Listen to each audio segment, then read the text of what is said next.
Good afternoon, and welcome to the Ethics Fundamentals series. My name is Patrick Shepard. I'm very pleased to join you today to provide a seasonal refresher on the regulations concerning gifts from outside sources and gifts between employees. This is just part of our offerings at the Institute for Ethics and Government surrounding the gifts regulations. If you're looking for an in-depth analysis of particular topics, you may find that in the Institute for Ethics and Government Max community or on our YouTube channel at youtube.com/OGE-Institute. Some of the offerings available there are a massive open online course concerning widely attended gatherings, an hour-long presentation concerning gifts between employees, as well as a number of presentations tackling topics related to gifts from outside sources. Additionally, next week we're going to be building upon the success of Lenny Lowentritt's presentation last month, and we'll be discussing 1353 versus widely attended gatherings. So if you're not sure when you should apply which authority, please do tune in next week for that presentation.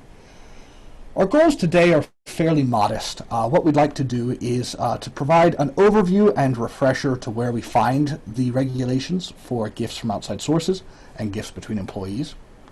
Take a look at some of the definitions that we will need to apply those regulations. Look at the general prohibitions, and then talk about some common exceptions that we might use. Additionally, we're going to take a little bit of time and look at 3 case studies that will give us an opportunity to practice applying those laws and regulations. So that's what we have on tap for today. We're going to try and do all of that in just about an hour. Those of you on the phone, if you have questions, we will have time for a Q&A at the end. And those of you on the Hangout, please feel free to type your questions in the block at the lower right-hand corner of your screen, and I will do my best to answer them as they come in. So thank you all again for joining us, and let's just get into the presentation and take a look at the laws and regulations. As we go through the presentation, it'll be very helpful for you to have a number of things available. Perhaps the most important are your regulations. We've provided a copy of the standards of conduct for you that you're welcome to use. If you have a copy that you use in your day-to-day practice, even better. It'll provide you an opportunity to highlight and make notations that'll help you provide better advice and counseling to your employees. It might also be helpful to have the Max page open so that you can open the various materials as they become available. For those of you on the YouTube channel or on the Google Hangout, I'll be displaying the relevant materials on the screen. Those of you on the phone, please feel free to follow along, first with the slide deck and then also the various reference materials. Great, so let me pull up the slide deck and we can get started.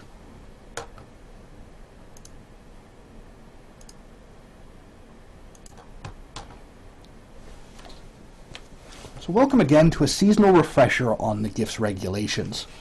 And before we get into the specifics of the gifts regulations, what we want to do is take a minute to show you sort of how the advice and counsel process fits into the overall ethics program and sort of what the steps are when we're advising employees in general. So what you'll see on the screen here is a sort of overview of the advice and counseling process. And it consists of a number of pieces. The first thing that we need to do is we need to know the rules, and we're going to take some time in just a minute to go over the rules, where we find them, what the critical parts of them are.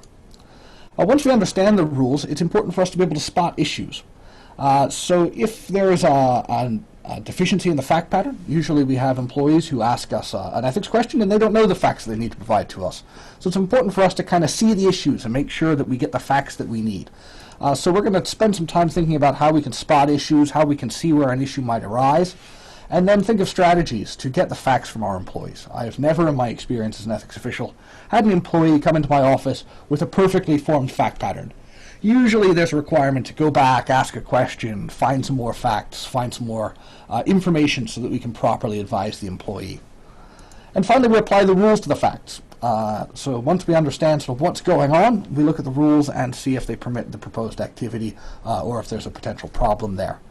And you'll note here that we have not listed these as a sort of 1, 2, 3, 4 step-by-step process. It's sort of a circular process. That's because oftentimes you'll have to go through this process a couple of times. You might find that, oh, here's an issue, you'll explore it, get some more facts, and then see another issue and have to consult some other rules. So we encourage you to think of questions not in isolation, not as only one small part of the regulations, but to consider them holistically when you're advising employees. something that I like to do before I send off an opinion or before I sit down to draft an opinion if I've made a lot of notes is to go through the various subparts of the standards of conduct. Go through 2636 and the conflict of interest statutes and make sure I've thought about all of them and that there aren't any that are implicated that I haven't considered yet. I find it's a really good check to make sure that my advice is complete. And oftentimes when we see problems with ethics officials' advice to employees, it's incompleteness rather than incorrectness that causes us difficulties. So this is just a reminder to spend some time and make sure that your advice is complete. So this afternoon we're going to start by looking at the analysis process for the gifts from outside sources regulations. So when we see a situation that looks to be a gift from an outside source, this is the process that we go through to analyze those scenarios. This process works equally well from when we're dealing with questions of gifts between employees. So here's our process. We start with a simple question, and that is it a gift? Is the thing we're dealing with, is the thing that the employee might be receiving or giving a gift? And we can find out if something is a gift by looking at the definition of gift in the regulation, and we're going to do that in just a minute. If the thing being offered does not qualify as a gift, which is to say it's excluded from the definition of a gift, then it can be accepted. We don't have to go any further in our analysis. Where we find that a gift, that something being offered does meet the definition of a gift in subpart B of the standards, we have to go on to the next step in the process, and that step is to determine whether or not the gift is prohibited. And we'll take a look at the two prohibitions in the gifts from outside sources regulation in just a minute. But that'll be the second part. Is the gift prohibited? If the gift is not prohibited, it's not covered under either of the standard prohibitions, it may be accepted. If it is prohibited, we have to move on to see if an exception might apply. And where an exception might apply, we can think of we can help to decide whether it be appropriate to accept the gift after we've determined if an exception may be available. Sometimes there are some decisions that we have to make within each of the exceptions to ensure that they are appropriately exercised, and some of them require an ethics official's help. So when we're advising an employee on a gift from outside source question, we want to start with, is it a gift? Next we want to ask, is it prohibited? If it is both a gift and it is prohibited, we want to see if an exception might apply. And if an exception might apply, we want to conduct the analysis before applying that exception. So let's take a look at how this plays out in the text of the regulation. So our first step was to determine whether or not something is a gift. And to do that, we're going to need to look at the definition of a gift in subpart B of the standards. And here on your screen or on your slide, you can see that we have the definition of a gift. And a gift includes any gratuity, favor, discount, entertainment, hospitality, loan, forbearance, or other item having monetary value. It includes services as well as gifts of training, transportation, local travel, lodgings, and meals, whether provided in kind by purchase of a ticket, payment in advance, or reimbursement after the expense has been incurred. So our general definition of a gift is extraordinarily broad and includes basically any material item that you can think of. We used to have, during some classroom sessions, we try and think of something that didn't qualify as a gift.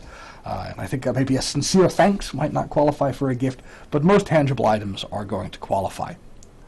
That's not the end of our analysis to determine whether or not something is a gift. We do have some exclusions from the definition of a gift. So these are things that qualify under that general heading but are excluded from the definition of a gift.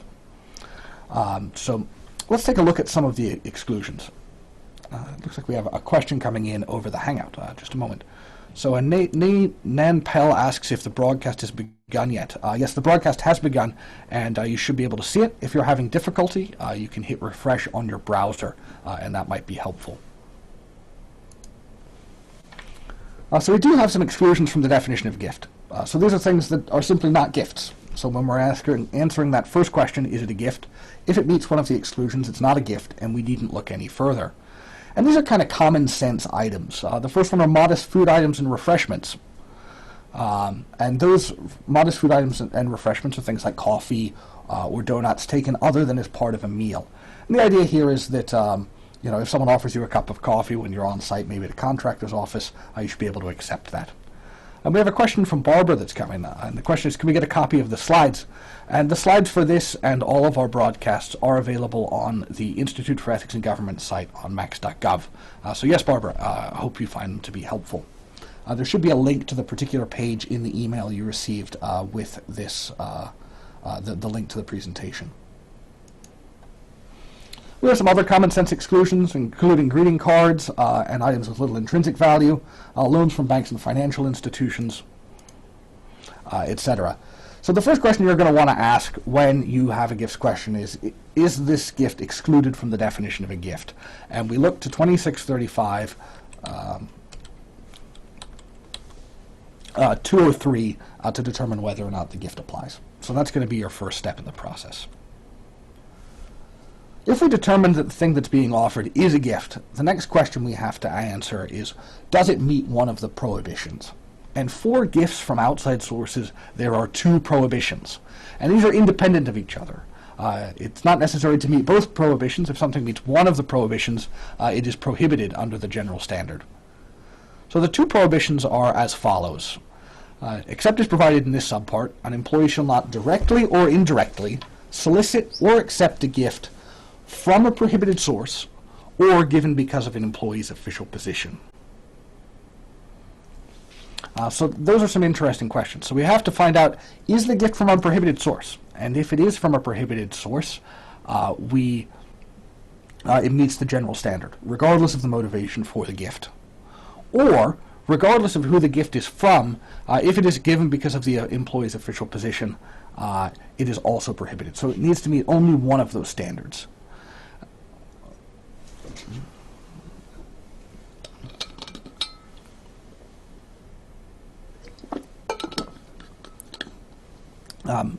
So it's important to remember that we only need to meet one of the two standards. So if something is from a prohibited source, it is prohibited.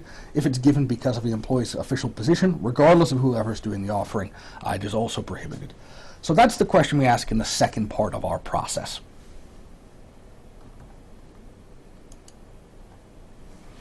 The third question that we have to answer is, does an exception apply? So if we have something that is a gift, that meets one of the two general prohibitions, the only way that it may be accepted is if an exception applies. And there are a number of exceptions, and we're going to look at some examples of those when we get to the exercises. But you want to take a look and find those in 5 CFR 2635-204. And I'll give you a few minutes to see if you can find that in your own copies of the regulations.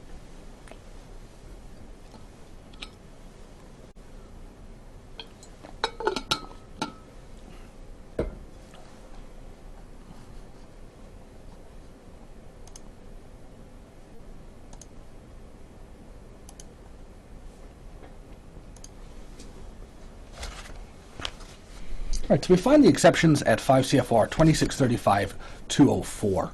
And these exceptions are things that are gifts, they are prohibited, but they may in certain cases be acceptable by the employees. So this is going to be our third step in the process. And you may be familiar with some of the common exceptions. The $20 rule is among the exceptions. The $20 rule, the widely attended gathering exception. We have 2635-204E, which deals with gifts associated with your own outside employment or your spouse's outside employment. So you want to go through that process. And we've provided you a handy reference job aid, which you can also find on the MAX page, on the registration page where you registered. And it's a one-pager that provides the gifts from outside sources process, as well as some summaries of the exclusions from the definition, as well as the exceptions. So those are helpful when we ask the first question and the third question. So we would encourage you to maybe have that out or take a look at it or use it as you're advising employees about the potential difficulties or potential issues that might surround a gift they've been offered. So the reference guide gives a good hint. And we're going to take a look at some of these and work through some exercises that will allow us to contemplate the various exceptions. Something else we always want to be mindful of when we're advising employees about gifts from outside sources is the lobbyist gift ban. And we find this in the Ethics Pledge, in the executive order that establishes the Ethics Pledge, and it applies to appointees. So where you are advising a pledge signer, it's really important to remember that the lobbyist gift ban applies in addition to the prohibitions on gifts from outside sources. And basically what the lobbyist gift ban does is for gifts from lobbyists or lobbying organizations, it removes the availability of certain gift exceptions. And the ones that remain are shown here on your screen, and those are gifts based on personal relationships, discounts and similar benefits, gifts resulting from a spouse's business or employment, customary gifts, gratuities provided by a prospective employer, gifts to the president or the vice president, gifts authorized by an OGE-approved agency supplemental regulation, and gifts accepted under specific statutory authorities. So this is just sort of a reminder that you need to find out if the employee that you're advising is a pledge signer, and if they are, you need to remember to consider the lobbyist gift ban, because it constrains the availability of exceptions for gifts from lobbying organizations or lobbyists.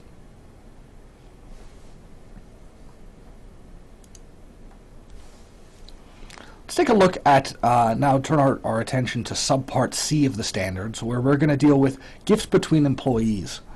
So sometimes we have gifts from outside sources. These are maybe from prohibited sources, or gifts given by outside sources because of an employee's official position. But also sometimes during the holiday season we have situations that implicate the rules surrounding gifts between employees. And again, if you're interested in a full discussion of these rules, you can find that on our YouTube channel at youtube.com/OGE Institute. It's a presentation we did just a little earlier this year.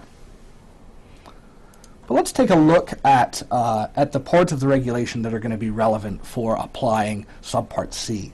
And we're going to take them in the same order that we did for gifts from outside sources. The first question we're going to ask is, what is a gift? Does the thing being offered qualify as a gift? And we're going to find, when we look at 2635-303, when we get to the definition of a gift, that there is consistency here. The regulation says a gift has the meaning set forth in 2635-203B. So that's the regulation that we just looked at, the definition of a gift for subpart B. For purposes of that definition, an employee will be deemed to have paid market value for any benefit received as a result of his participation in any carpool or other such mutual arrangement involving another employee if he bears his fair proportion of the expense or effort involved. So we have this exception, or this additional explanation for carpools and other sort of pooled resource things that employees might do together, but otherwise we're just looking at the definition that we found in 2635-203B. So that's sort of handy. We can use the knowledge that we just gained when we're looking at gifts between employees as well. When we look at the general standards, so these are our prohibitions. They're a little different and a little more complex than the ones that we find in subpart B. Let's start by looking at 2635-302A, gifts to superiors. So except as provided in this subpart, so unless there's an exception, an employee may not, directly or indirectly, give a gift to or make a donation towards a gift for an official superior. So the general standard is employees should not directly or indirectly give gifts or donate towards gifts for an official superior, nor should they solicit a contribution from another employee for a gift to either his or the other employee's official superior. So employees are generally prohibited from giving gifts to their employers, whether that comes through solicitation or donation. So that's the first prong of our general standards. When we look at 302B, gifts from employees receiving less pay. So this is a prohibition on the receipt of gifts. So except as provided in this subpart, an employee may not, directly or indirectly, accept a gift from an employee receiving less pay than himself, unless the two employees are not in a subordinate official superior relationship and there is a personal relationship between the employees that would justify the gift. That's very important. We sometimes call this the personal relationship exception, and you will note that that is only available where there is not a subordinate official superior relationship. So if an employee is in the chain of command of the person that they're offering the gift to, they may not give the gift unless one of the exceptions applies. So the personal relationship exception that we think about in terms of 2635-302 is available only when there is no official superior subordinate relationship. Very, very important to keep in mind, and I think this is something a lot of employees misunderstand, and sometimes ethics officials maybe miss this one as well. So those are our two standards. We cannot give gifts to official superiors, and we cannot receive gifts from persons receiving less pay than us unless there's a personal relationship to justify the gift and there is no official superior-subordinate relationship. We also have a limitation on the use of exceptions. So notwithstanding any exception provided in this subpart, an official superior shall not coerce the offering a gift from a subordinate. So in no cases should we be coercing the offering of gifts or donations or other things from subordinates. So this is sort of step 2 in our process when we're applying the gifts between employees regulations. We want to see, first, is it a gift? And second, we want to see if one of these general standards applies. And we do have some exceptions. Just like we did in subpart B, there are some exceptions available in subpart C of the standards.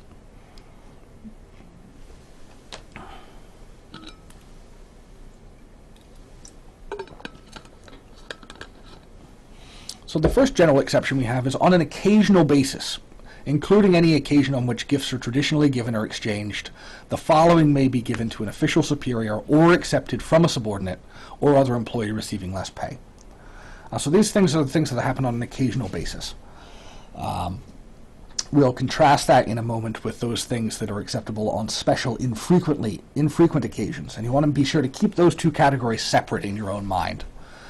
So on an occasional basis, that's an excellent question. So Leslie Reed has asked, since solicitation of subordinates is off limits, how can a supervisor initiate any group effort for contributions for a gift to office employees for special occasions? And that's a great question, Leslie, and when we get to the exercise, we're actually going to deal with a question that looks very much like that. We'll discuss some strategies that we can employ for those kinds of office functions, and we'll talk about voluntary contributions. So thank you for raising that issue. We'll be sure to talk about it. So on the occasional basis, including occasions on which gifts are traditionally given or exchanged, we can offer or accept items other than cash with an aggregate market value of $10 less per occasion. Items such as food and refreshment to be shared in the office amongst several employees. Personal hospitality provided at a residence, which is of a type and value customarily provided by an employee to personal friends. So if you have the boss over for dinner, that's acceptable. Items given in connection with the receipt of a personal hospitality, if of a type and value customarily given on such occasions. So a hostess gift would be permitted under this exception. And leave transferred under subpart I of part 630 of this title. So we have a provision for the leave transfers. So those are our exceptions for occasional basis. These are things that happen occasionally. And we contrast these with things that happen on special infrequent occasions. So special infrequent occasion is something that doesn't happen periodically, but it's in recognition of infrequently occurring occasions of personal significance, such as marriage, illness, or the birth or adoption of a child, or upon occasions that terminate a subordinate official superior relationship, such as retirement, resignation, or transfer. The question that usually comes up here is, do birthdays count as special infrequent occasions? And OG has said that those aren't infrequent; they happen every single year. So we'd be looking at the exceptions for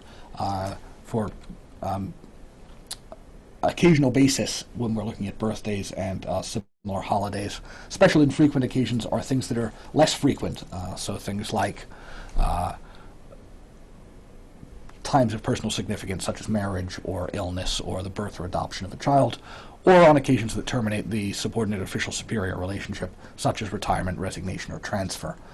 So these aren't things that happen every year, they're things that happen infrequently.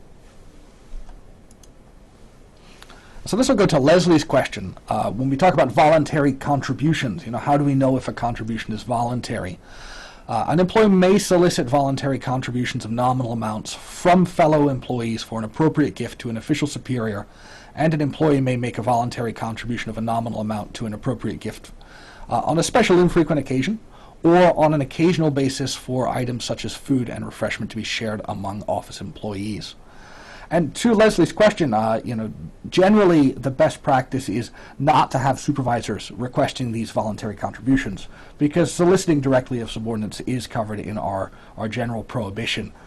So if you have someone who's dealing with the voluntary contributions, it's better if that's a staff level person who's not in the supervisory chain. An employee may accept such gifts to which a subordinate or other employee receiving less pay than himself has contributed in these cases. And with the voluntary contribution, it's important that it is indeed voluntary. So this isn't a solicitation, it's an invitation to contribute. And if there's a suggested amount, you want to make sure that it is clear to those receiving the suggestion or the possibility to contribute that they may contribute less than the suggested amount or contribute not at all. So the voluntary is very important here, and again, it's best if the invitation to contribute comes from not from the supervisor, but someone outside of the supervisory chain.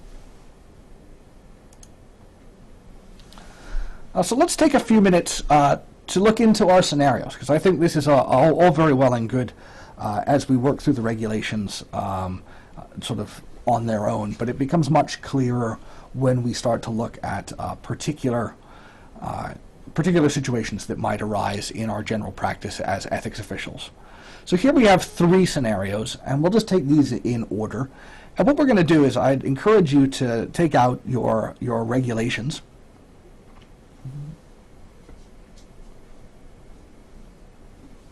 So I'd encourage you to take out your regulations and follow along. So we're going to actually go through the process of determining if something is a gift, if it's prohibited, and then if an exception might apply.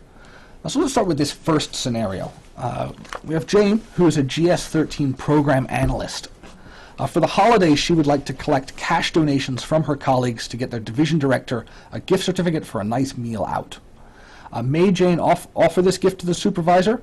May her supervisor accept? And sort of, is this an appropriate way to go about things? So let's start by determining whether or not the gift certificate is a gift. So we can look at the definition of gift for subpart C, and we see that it refers us to 2635-203B. So we can flip over and take a look at that definition, which we find at 2635-203B. And again, we see that it's inclusive of pretty much anything of value. We have any gratuity, favor, discount, entertainment, etc. And then we have the exclusions. The exclusions include modest food items, greeting cards, loans, opportunities and benefits, rewards and prizes, pensions and other benefits, anything you pay market value for or is secured under government contract, and anything accepted under specific statutory authority. So the gift certificate for a nice meal out, it doesn't look like that is going to meet any of the exclusions, so is therefore going to be a gift. So we know here that we have a gift. And the next question that we have to ask is, does it meet one of the prohibitions? So if we flip back over to 2635, we can find the general standards at 2635-302. So it says, except if provided in a subpart, an employee may not directly or indirectly give a gift to or make a donation towards a gift for an official superior. So it looks like Jane is seeking to give a gift to her official superior. So I think we're going to fit under that standard. It's also, an employee also may not solicit a contribution from another employee. So in this case, the solicitation is also prohibited. So we have a significant problem here with Jane's proposed activity. She is seeking to solicit donations from colleagues for a gift for her official superior, which is explicitly prohibited under General Standard 302A2. So it looks like this is, unless we have a specific exception that applies, this is probably not going to work out. But let's take a look and just continue to look through the general standards. So our next question, or our next standard says, except as provided in this subpart, an employee may not directly or indirectly accept a gift from an employee receiving less pay than himself, unless the two employees are not in a subordinate official superior relationship. So in this case, there is a subordinate superior relationship, so the nature of the personal relationship between the two doesn't matter. The acceptance of the gift would still be prohibited. and there is a personal relationship between the two that would justify the gift. So again, because there is an official superior-subordinate relationship, the nature of the personal relationship does not matter. So we definitely have a situation here where the general standards seem to prohibit Jane from engaging in this activity, and also would prohibit Jane's supervisor from accepting the resulting gift.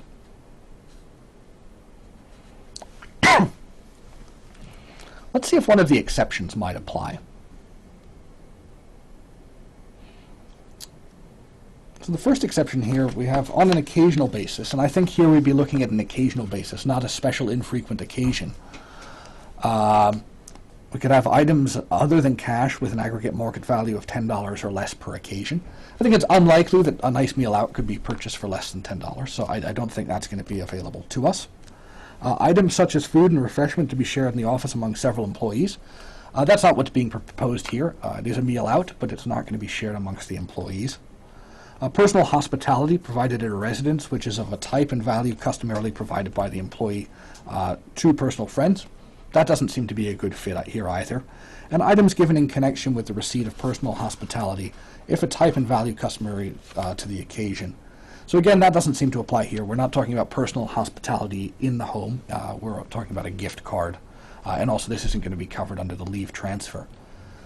So it looks like this is the sort of situation where Jane is not going to be able to collect contributions or solicit contributions from her colleagues to purchase a gift for the superior because none of the exceptions applies.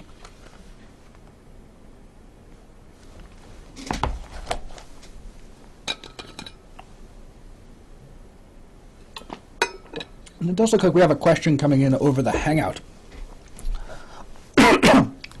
So I think this is a follow-on question to whether a supervisor can sort of begin the organization of the collection of monies for a gift. And we do have this limitation in our general exclusion, and that's notwithstanding any exception provided in this subpart, an official superior shall not coerce the offering of a gift from a subordinate. So, Leslie, you're correct that anything that appears coercive is prohibited, notwithstanding any of the exceptions. So what we want to see if we are taking up a collection in the office for maybe a party or something, it's best if a staff person does that, and to the extent that any supervisor is involved, we want to make sure that there's no coercion of a subordinate involved. So again, that's a very good question. Thank you all for your questions. I think they add a lot to our discussion today. So in the case of scenario 1, it looks like Jane is not going to be able to undertake this activity. Some alternatives that we could suggest to Jane is that she suggests maybe voluntary contributions for a party for the whole office to celebrate the holidays. That may be appropriate if it doesn't detract from the operations of the business and it doesn't interfere with sort of management prerogative. But that may be a strategy to recognize the holiday season that doesn't involve an inappropriate gift to a supervisor and doesn't put the supervisor in a situation to have to decline a gift. So these are some strategies to think about. Okay, so that's the general process for looking at gifts between employees. And again, this, like many of the situations we find ourselves in, it's important just to take it a step at a time.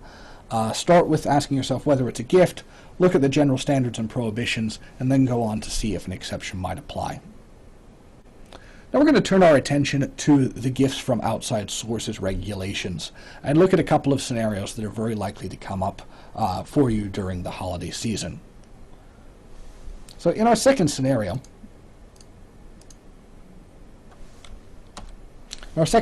here, Jeanette is a political appointee and her spouse, Jim, works for a lobbying firm. Jim receives an invitation to attend his employer's holiday party. All employee invitations are for the employee and spouse. May Jane accept the invitation? So this is sort of an interesting question. So we have an employee who is a political appointee and her spouse works for a lobbying firm, and they've received invitations for the employee and spouse to attend the holiday party. It's the sort of thing that comes up all the time, with spouses who, with folks who work in the DC area, their spouses' offices have holiday parties. So the place we start with this particular example is to look at the definition of a gift. So the first thing we have to determine is this a gift under subpart B of the standards? And when we take a look at the definition, it certainly seems to meet the general definition. It's going to be gratuity, favor, discount, entertainment, hospitality, etc. So we're certainly going to be in that general definition of a gift. Then we want to look to see if there are any exclusions from the definition that might apply. So some of those exclusions include modest food items. I don't think this is going to fall into modest food items. Greeting cards is not going to apply. It's not a loan from a bank. It's not an opportunity or benefit or a commercial discount, reward or prize, pension, etc. So the invitation to the holiday party is certainly going to meet our general definition of a gift. So the next question that we have to ask is this gift prohibited? And to find out, we need to look at 2635-202A in the general standards. And 202A tells us that except as provided in this subpart, an employee shall not, directly or indirectly, solicit or accept a gift from a prohibited source or given because of the employee's official position. This is a case where we might have to get some more facts. We might not know if Jim's firm is a prohibited source for our agency. Which means, do they do business with our agency? Are they regulated by our agency? Are they seeking official action by our agency? We may not know, and we may have to ask. We also might not know if this gift is being offered because of Jeanette's official position. So those are two things that we might want to ask and confirm. But I think there's a fair possibility that a lobbying firm in D.C. could be a prohibited source for our agency. So let's proceed as if this gift meets the general prohibition. So the next thing we want to find out is, does an exception apply? And we find our exceptions in 5 CFR 2635-204. And it's useful just to go through these and see if any of them will apply. So if we look at the exception at A, gifts of $20 or less, it's very likely that its employee's holiday party is going to be $20 or less. I suppose it's possible, but generally that's not the case. Gifts based on a personal relationship. Here's one that might be interesting. It could be useful for us to look at. So it says an employee may accept a gift under circumstances which make it clear that the gift is motivated by a family relationship or personal friendship rather than the position of the employee. So in this case, it appears that Jim is inviting Jeanette to the holiday party, and we may be able to use a gift based on personal relationships. And if we were going to, we would have to address some relevant factors. And those factors include the history of the relationship. Well, they're spouses, so it seems that the spouse is, that the relationship is quite strong. And whether the family member or friend personally pays for the gift. In this case, I think it's unlikely that Jim is paying for the gift. It's more likely his employer is paying for the hospitality and entertainment and food and whatever else takes place at the holiday party. And if we look at the exceptions to 2635-204B, example 1 actually provides maybe some possibility that this could fit for us. Example 1 says an employee of the FDIC has been dating a secretary employed by a member bank. For Secretary's Week, the bank has given each secretary 2 tickets to an off-Broadway musical review and urged each to invite a family member or friend to share the evening. Under the circumstances, the FDIC employee may accept his girlfriend's invitation to the theater, even though the tickets were initially purchased by the member bank. They were given without reservation, and it's clear that it was motivated by a personal relationship. So maybe it's possible that we could use the exception at B. But I think if we keep looking, we may find an even better fit. So it's good to remember that's there, and that it's not dispositive if the employer is paying for the gift. We want to see, if there is any suggestion that the employee should use that gift in a certain way. So maybe that's possible, but let's keep looking. Discounts and similar benefits is probably not going to be useful to us here. It's not an award or honorary degree.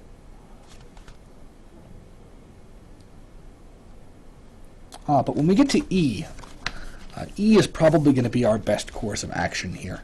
And this is gifts based on outside business or employment relationships. So it says an employee may accept meals, lodging, transportation, or other benefits resulting from the business or employment activities of an employee's spouse Okay, so we have a situation here where Jim is the spouse of our federal employee, Jeanette, and it appears that this invitation is coming as a result of his employment. But it must be clear that such benefits have not been offered or enhanced because of the employee's official position.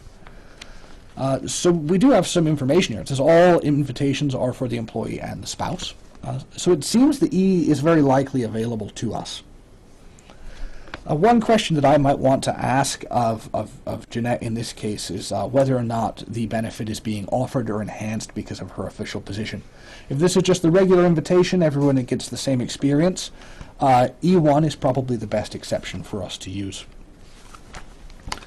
We mentioned earlier in the presentation that when we're dealing with politicals, it's very important for us to find out if they are pledge signers. So when you're advising an employee, you want to find out if the employee has signed the ethics pledge. And in our case, we're going to find that Jeanette has signed the ethics pledge. And the ethics pledge contains in it the lobbyist gift ban, which restricts further gifts from lobbying organizations. Basically, it takes away the availability of certain gift exceptions. So we want to look at the guidance provided on the lobbyist gift ban to see if the exception at E1 is available in the case that a gift is coming from a lobbying organization. And here we have the information that Jim works for a lobbying firm, so they're almost certainly going to meet the definition of lobbying organization. So let's take a look at those exceptions that are permitted under the lobbyist gift ban.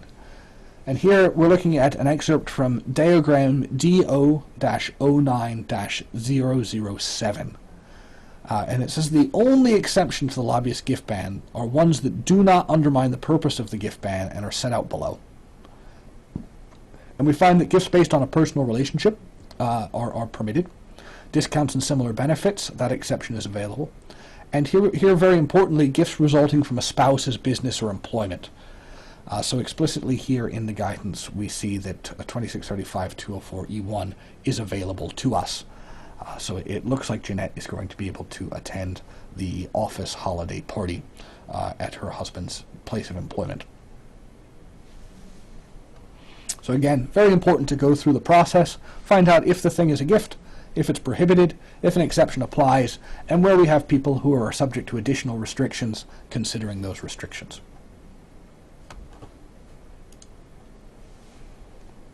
All right, moving on to our final scenario. Jane is invited to a Washington Capitals hockey game by a contractor that works on site with her at your agency. The contractor has invited numerous clients from the industry your agency regulates, as well as representatives of several government agencies and Congress. The face value of the ticket is $100. Can Jane accept the ticket and attend the game?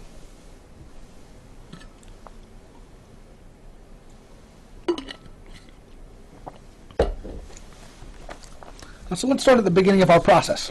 The first thing we want to do is determine whether the thing being offered meets the general definition of a gift. And again, to do that, we go back to the general definition of a gift that we find at 5 CFR 2635-203B. And hockey tickets are certainly gratuity, favor, discount, entertainment, or hospitality, so we're definitely going to meet that top-level definition of a gift. So we then look to our exclusions. Is there an exclusion that would allow an employee to accept a $100 ticket to a hockey game? And just as I look through these briefly, I don't see any exclusions that are going to apply. There is no exclusion for Capitals hockey tickets, no matter how much certain employees who are fans would wish that there were. So we're definitely here dealing with a gift. So the next question we have to ask is it prohibited? And to find out if it's prohibited, we move to 5 CFR 2635-202A. And we have our two general prohibitions again. And our employees may not directly or indirectly solicit or accept a gift from a prohibited source. In this case, it's an agency contractor, so there's certainly going to be a prohibited source. So we definitely meet the general prohibition. So this is going to be a prohibited gift. And the only way that Jane is going to be able to accept this gift is if one of the exceptions applies. So let's take a look at those exceptions. Gifts of $20 or less is certainly not going to get us there. Gifts based on a personal relationship, I suppose that's possible. we'd have to look at maybe, we don't have any information here to suggest there's a personal relationship that's motivating this gift. And certainly the fact that the contracting firm has paid for the gift, has invited a lot of others, agitates against using the exception at 2635-204B. So that's probably not going to fit in this case. There's a possibility in sort of a different fact pattern where a ticket may be acceptable under B, but not in this scenario. Discounts and similar benefits is probably not going to apply. Likewise, it's not an award or honorary degree. This isn't. It won't fit under E. It's not related to outside business activities.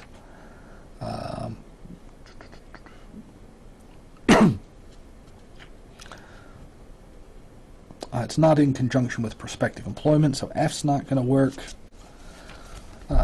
We may consider thinking about it under G, the widely attended gatherings provision, and it's not going to work under social invitations because here we have a prohibited source, and it's not in a foreign area. So maybe the only possibility that we could conceivably have would be looking at the widely attended gathering provision. And as you probably recall that when we're doing WAG analyses, we have to make a number of determinations. We have to determine that there's an agency interest, that there's an opportunity for an exchange of ideas, that the event is structured in such a way that that exchange of ideas can take place, and that the employee's attendance outweighs any appearance concerns. Fortunately, OG has written a very helpful opinion about widely attended gatherings and the kinds of invitations that frequently come up. And I'd like to draw your attention to that briefly. Let me see if I can share with you the relevant section of that opinion.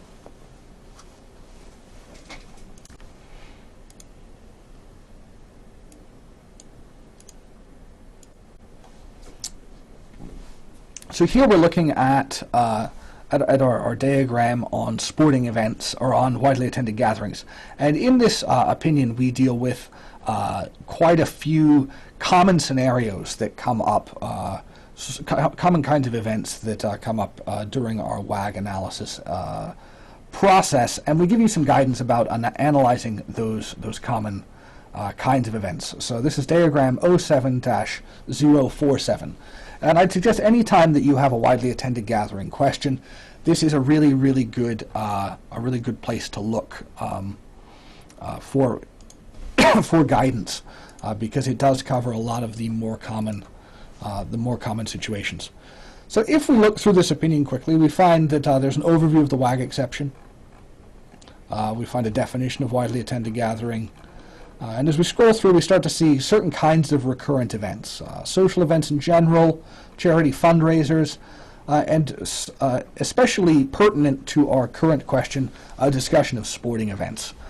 So anytime that I see an invitation to an event, I often start with this opinion because it has a lot of good information, and it takes some of the analysis and sort of does it for us, so we don't have to reinvent the wheel when analyzing events. And so here is what we say about sporting events. We say we have received many questions from agencies about the WAG exception for sporting events such as baseball games, horse races, and golf tournaments. As we have concluded that such events typically do not qualify as widely attended gatherings. We said they're generally not structured in a way that facilitates the exchange of ideas among a large and diverse group of attendees, which is the purpose of the WAG exception. So basically we say here that the WAG exception exists to help employees go to events where they can have discussions and exchange ideas with people from industry or outside of the government, and that sporting events generally don't provide that opportunity because we're all sort of sat next to each other watching the action on the ice in this case. So if you had this question from Jane and you were trying to decide if G was appropriate, it's very likely that it is not. You need a really compelling case, and you probably need to know more about the structure of the event to determine if it might be appropriate. But generally speaking, those are not going to qualify as widely attended gatherings. So that concludes our exercises, and I want to sort of remind you again of that general process for analyzing gift situations. So we always want to start with, is it a gift? Then we want to look at the general prohibitions, and then we want to find out if an exception applies. So if you do those things, you can't be steered too far wrong. And if you'd like more information, again, about any specific kind of gift, we do have a number of presentations dealing with specific types of gifts from outside sources, including the widely attended gathering exception, as well as a presentation specifically on scenarios we see with gifts between employees.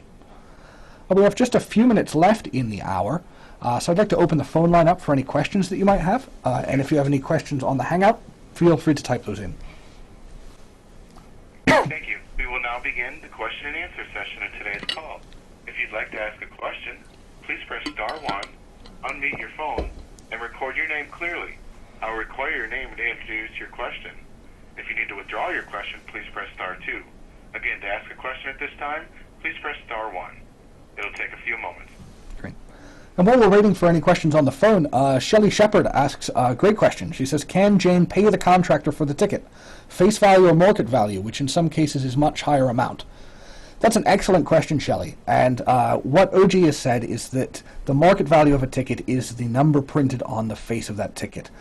So in this case, Jane, if she wanted to pay for the ticket, and the ticket says that the cost is $100, she could pay for that ticket. But we want to make sure that when we're paying market value for a ticket to an event, that we're paying market value for everything that's received. So if there is additional hospitality being provided as part of her attendance, in order to pay market value, she'd also have to pay for that. So if there's food, drink, refreshment, etc., in addition to just being admitted to the event, those things would have to be covered also.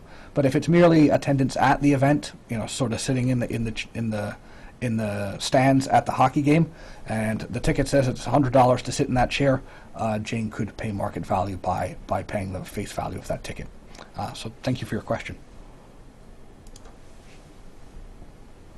Sir, at this time on the phone, we have no questions. Okay. And I don't show any further questions on the Hangout. As always, as these things go, you probably hang up and you say, I wish I'd asked that question. Your desk officer is always available to answer any questions. And also, if you'd like to contact me or anyone on the training staff here at OGE, we would be happy to help you with any questions that do occur to you. Again, thank you very much for joining us for this fundamental series. We hope it has been helpful to you. And we also hope that you will provide your feedback on this session when you receive your course evaluation. We appreciate those. They help us make better presentations in the future. And also they help us know what you'd like additional training on. So if you have ideas for presentations that we can offer you in the future, please don't hesitate to share those ideas with us. We'd be grateful for them. Until next time, I'm Patrick Shepard.